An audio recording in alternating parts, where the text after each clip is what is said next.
I skipped my sister's perfect wedding. She called me selfish in front of everyone. Our grandma stood up with a glass in hand. What she said tore the whole family apart. You ever do something that feels so obviously right, and yet the entire world acts like you set a building on fire? That's what it felt like when I RSVP'd no to my little sister's wedding. Not, I'm busy, not something came up, just a plain, unapologetic no. And let me tell you, nuclear family doesn't even begin to cover what followed. But to understand why I skipped it, you'd have to understand what happened leading up to it. Spoiler alert, this wasn't just about a wedding. It was about everything that came before it.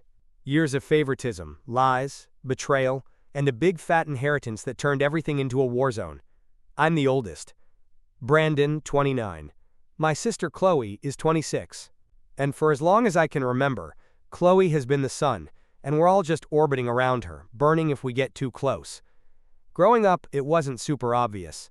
I mean, sure, she got a bit more leeway, and she was the kind of kid adults loved. Smiled on cue, straight A's, did ballet. Me? I was the quiet one, bit nerdy, loved reading. Preferred building stuff to socializing. But hey, every family has a favorite, right? The problem was, in ours, the favorite got everything. Chloe got the new car when she turned 18. I got my uncle's used Corolla with a cracked windshield. She got tuition fully covered at a private school while I took out loans and worked nights to get through state college. And when I brought any of it up, my mom would hit me with the usual, "Don't be dramatic. You know we love you both the same." Except actions screamed louder than her words ever could. Things started to boil over after our grandfather died.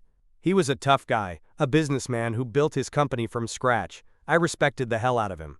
When he passed, I was heartbroken, but also shocked to learn he'd left behind a hefty inheritance, equal shares to his grandkids, including me and Chloe. That meant a life-changing amount for both of us, $500,000. Yeah, $500,000. Enough to pay off my student loans, buy a house, maybe even start my own business, something I'd dreamed about since college. For once, things were looking up. Until they weren't. My dad was named as the executor of Grandpa's will. He called me over to the house to talk. That should have been my first red flag. When I arrived, Chloe was already there, sitting on the couch in tears. My parents looked serious. Too serious. "Brandon," my dad started, "we've been thinking. Chloe's going through a rough time right now. You've got a good job, a house, you're stable. She needs help." I narrowed my eyes. "What are you trying to say?" "We think it would be best," Mom cut in, "if you gave your share of the inheritance to your sister." I legit thought they were joking. Laughed even. They weren't. They went on to say that Chloe was dealing with debt. From what, exactly, they wouldn't say. That she was still trying to find her footing, and that Grandpa would have wanted her to have more, since I was already doing fine. They framed it like I'd be selfish not to give it to her. I walked out. Didn't yell. Didn't fight. I just stood up and walked out. Because if I'd stayed, I might have said something I couldn't take back. I thought that was the end of it. Spoiler, it wasn't. A week later, I got a letter in the mail from the estate attorney. Turns out my dad tried to interpret the will to funnel my share to Chloe. But Grandpa wasn't a fool. He'd actually put in a clause to prevent this exact thing. Anyone contesting the equal distribution forfeited their share. Grandma, who apparently knew exactly how my parents operated, stepped in, fired my dad as executor, and made damn sure the will was executed properly. I got every cent Grandpa left me. Cue the guilt trips, the rage texts, the crying voicemails from my mom. "You've torn this family apart, Brandon. I can't believe you'd do this to your sister. Money isn't everything. You chose it over blood." And finally from Chloe herself, "I hope you're happy. I needed you, and you left me hanging. Don't bother showing up to my wedding." I didn't. But the story doesn't end there. Because when I decided not to go to Chloe's wedding, it wasn't out of spite, it was survival. And what unfolded on her perfect day ended up exposing more than I could have ever planned. I didn't even send a card. And honestly, I think that's what got to them the most. The complete silence. No RSVP, no best wishes, not even a fake excuse. Because a card would have implied I still played by their rules. I was done with that. They wanted a flawless wedding? Fine. They could have it without me. Talia, my cousin and the only person in the family who doesn't treat me like I'm radioactive, called the day after the wedding. And the first thing she said was, "Man, you made the right call." Apparently the whole thing looked like a movie. Picture-perfect vineyard venue, a ridiculous number of flowers, Chloe in not one but 3 dresses. My parents played the part of proud royalty, and everyone just pretended I didn't exist. Except Grandma. Let me pause here and say, my grandma is the kind of person who bakes cookies for her dentist and still mails handwritten birthday cards. But she is also stone cold when it comes to justice. And she's had enough of the family's nonsense. It happened during the reception, somewhere between the toasts and the cake cutting. My mom apparently had been whispering around all night, spinning her little poor Chloe story, how I'd abandoned the family, chosen money over love, the usual crap. Then Grandma stood up. No microphone, no fuss, just the gentle clink of her glass and her voice saying, "It's a shame Brandon isn't here, but I understand why." Dead silence. She didn't raise her voice, didn't name names, just calmly laid it all out. That Grandpa had split his estate equally. That my dad, as executor, had tried to divert my share to Chloe. That he had no right, legally or morally, to do that. That if I wasn't at the wedding, maybe people should be asking why, not just blaming me for it. Talia said the whole room froze. My mom went ghost white. My dad tried to laugh it off with some joke about old wounds, but Grandma wasn't done. She said, "It's not old, it's the reason your son isn't sitting here today." Boom. People started whispering. Some relatives walked out. One of our uncles apparently turned to my dad and said, "You really tried to steal from your own kid? And Chloe?" She stood there like someone had pulled the rug out from under her. Didn't say a word. Didn't defend me. But she also didn't defend them. Later that night, I got a text from her. Just 4 words. "You ruined my wedding." I stared at it for a second. I thought about replying with the truth. About how I hadn't ruined anything. How all I'd done was refuse to play along with their fake show. But I didn't bother. I set my phone down and went to bed. I figured that was the end of it. I'd made my point, stayed out of their way, and now we could all return to ignoring each other. But I underestimated their need to spin the narrative. 2 days later, my dad called. I let it go to voicemail. Then I listened. "We need to talk. Your grandmother humiliated us. You need to fix this. Set the record straight." The audacity. The man had tried to hijack my inheritance, and I was supposed to fix his reputation? The next day, I got a long email from my mom. 10 paragraphs. About family, about how Chloe was hurting, how I could have at least sent a note. "This wasn't the time for grudges," she wrote. "You didn't have to make a statement. No acknowledgement of what caused my absence. No apology. Just the usual guilt trip, garnished with flowery language." And then Chloe went full dramatic. An Instagram video. Titled, "When Your Brother Chooses Money Over Family." I kid you not, she sat in her honeymoon suite, eyes red, saying how betrayed she felt. That I'd broken her heart. She didn't mention the inheritance, but she didn't need to. Every passive-aggressive line screamed it. She ended with something like, "If you still love me, you'll reach out." And she tagged me. My DMs exploded. Old family friends messaged me things like, "I'm sure this is all a misunderstanding, and you guys will work it out." As if this was about a missed dinner party. But instead of replying to any of it, I went to my desk, opened the drawer, and pulled out the envelope Grandma had given me after the will was finalized. The one with Grandpa's name on it. Still sealed. I hadn't been ready before. Now I was. And what was inside didn't just explain everything. It changed everything. After Chloe's honeymoon Instagram video, I figured that had to be the final act in this family circus. But then I remembered, I still hadn't opened Grandpa's letter. It had been sitting in my desk drawer for weeks.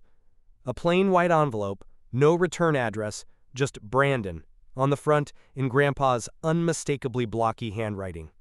Grandma had given it to me after the will drama ended.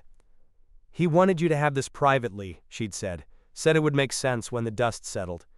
Thing is, the dust never really settled. But after all the guilt-tripping phone calls, emails, and public smear campaigns, I finally felt ready. So one night, I sat down, turned off my phone, and opened it. It was 1 page. Written in pen. Neat, steady script. A little uneven in spots, like he had to pause to steady his hand. But the message was clear. "Brandon, if you're reading this, I've probably kicked the bucket and left behind more trouble than I planned to. I'm not big on long letters, so I'll say this plainly. You earned what I gave you. Not just financially, you earned my respect. You've always been steady, responsible, and kind, even when no one gave you the credit. I saw that. I know your parents wanted Chloe to have it all. They made that clear years ago. But I never agreed. You deserve your share, and I made sure you'd get it. Don't feel guilty. Spend it on your future. Do something that matters. And don't let anyone convince you you're less than what you are. You mattered to me. I hope you know that. Love. Grandpa. I read it twice. Then a third time. No twist. No secrets. Just validation. Real, honest recognition. From the one person in my family who never expected anything in return. And suddenly I knew what I had to do. I'd been sitting on the money, afraid to touch it. Not because I didn't want to use it, but because I felt like doing anything would somehow confirm what my family accused me of. Being greedy, selfish, disloyal. But that letter flipped a switch. So first, I cleared every last cent of my student loans. I'd been paying them off for years, always just barely staying ahead. Gone. With one transfer, the weight vanished. Next, I bought a house. Not a palace. Not some status symbol to show off. Just a clean, quiet 2-bedroom with enough sunlight and a backyard where I could finally breathe. It felt like freedom. Then came the big one. The dream I'd buried for years, building something that actually mattered. I opened a nonprofit, the Fair Start Foundation. The goal? Level the playing field for kids who'd been overlooked. Kids who, like me, didn't come from money, didn't have parents who showed up to every school event, who grew up with expectations they were never allowed to meet. We'd offer tutoring, college prep, mental health counseling, and hot meals. For free, no catch. I hired a small staff, rented space downtown, partnered with a local high school. Within 3 weeks, we had our first 20 kids enrolled. I'd never worked so hard, or felt so fulfilled. That's when I started the scholarship. The Henry Carter Equal Opportunity Grant, named after Grandpa, 10 grand a year for students facing hardship. The first recipient? A kid named Elijah. Smart, quiet, sharp as hell. Reminded me of me. I wasn't chasing clout. I just wanted to build something real. Then my cousin Jamie shared our launch photos online. She tagged me and wrote, "Grandpa would have been so proud." That's when things exploded. Again. My mom called me that night. First time I'd heard her voice in weeks. "You didn't tell us," she said. "Why? Would it have mattered?" I asked. She sighed. "You used the money for this?" "I used the money the way Grandpa wanted me to," I said. "You know, to do something meaningful. Not to pay for flower walls and open bars." She didn't respond. Then she hit me with a classic line. "You're making us look bad." I actually laughed. "You don't need my help with that," I said.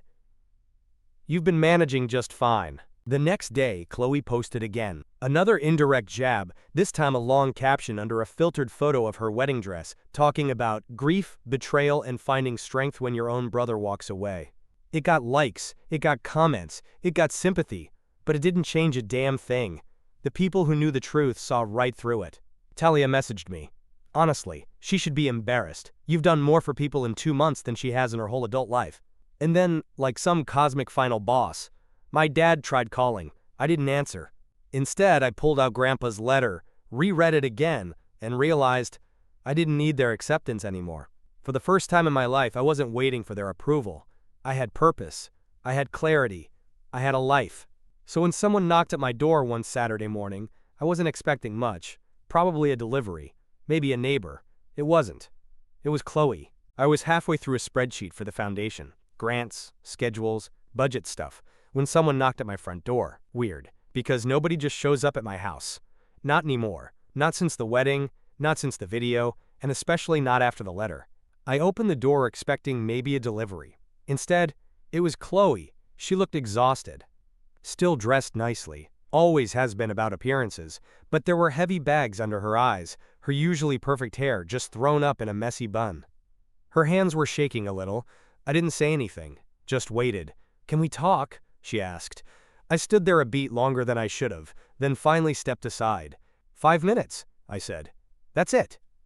She sat on the edge of the couch like she didn't know if she was staying or running. I didn't offer her anything. Not out of spite. Just didn't feel right, playing host to someone who'd tried to publicly torch me a week earlier. I read the letter, she said finally. Grandma sent me a copy. Of course she did. Grandma plays fair, even when it's uncomfortable. She told me she was going to send Chloe a copy after the Instagram video. Said Chloe needed to hear Grandpa's words, not just mine. I didn't know he felt that way, Chloe said quietly. I raised an eyebrow. You didn't know he valued fairness? She winced. No, she said. I guess I just assumed he liked me more, like everyone else. That part almost made me laugh. Not because it was funny, but because it was the first time she said it out loud. The unspoken truth we both lived under for years. You weren't supposed to need to be liked more, I said. You already got everything. She didn't argue. We sat there in silence for a while. She glanced at a framed photo of me and Grandma at the Foundation's open house. Then she took a deep breath. Brandon, I'm sorry. Those words had taken nearly 30 years to show up, but when they finally came out of her mouth, they didn't sound forced. No tears, no theatrics, just quiet, tired honesty. I didn't know how much of it came at your expense, she added. I knew I was the favorite, but I didn't think it mattered to you. I thought you didn't care. I shook my head. I did care. I just got tired of begging for crumbs. She nodded slowly. Then she reached into her bag and pulled out an envelope. My stomach tightened. For a second, I thought maybe it was another dramatic letter or worse, a guilt bomb. But when I opened it, it was a check, made out to the Fair Start Foundation. $10,000. Wedding gifts, she said. We got more than we needed, figured this would go somewhere better. I didn't know what to say. She stood up. I don't expect anything from you. I just wanted to come here and stop pretending like we didn't both get hurt. After she left, I sat there staring at the check. I wasn't crying or overwhelmed or anything cinematic. I just felt this weird, quiet sense of closure, like I could finally move on. Since then, we've kept things respectful. We're not close. Probably never will be. But Chloe checks in every now and then. Sends articles about education, small donations, notes like saw this and thought of the foundation. No more passive aggression. No more guilt trips. Just something healthier. My parents are another story. My dad still won't speak to me. Apparently, he's blaming Grandma for turning me against the family, which is rich considering he's the one who tried to rewrite a legal will. My mom sent me a Christmas card that just said, "Thinking of you," and nothing else. I didn't reply. I've stopped trying to fix things with them. Maybe that sounds harsh, but honestly, I've made peace with it. I spent too many years chasing their approval. Now I'm finally learning to let go of that need. And every day, when I walk into the foundation and see those kids like me, once overlooked, I remember why I chose this path. The inheritance? Yeah, it helped. But what it really gave me was a reason to stop shrinking myself for people who only noticed when I gave them something. And Grandpa? His words still sit folded in that drawer. Every once in a while, I pull them out. Not because I need reassurance anymore, but because it reminds me of one simple thing I wish someone had said to me growing up. You matter, even when they pretend you don't. So no, I didn't go to the wedding, and if I had the chance to do it again, I'd still skip it. Every single time. Because sometimes, the best way to show up for yourself is not showing up for them.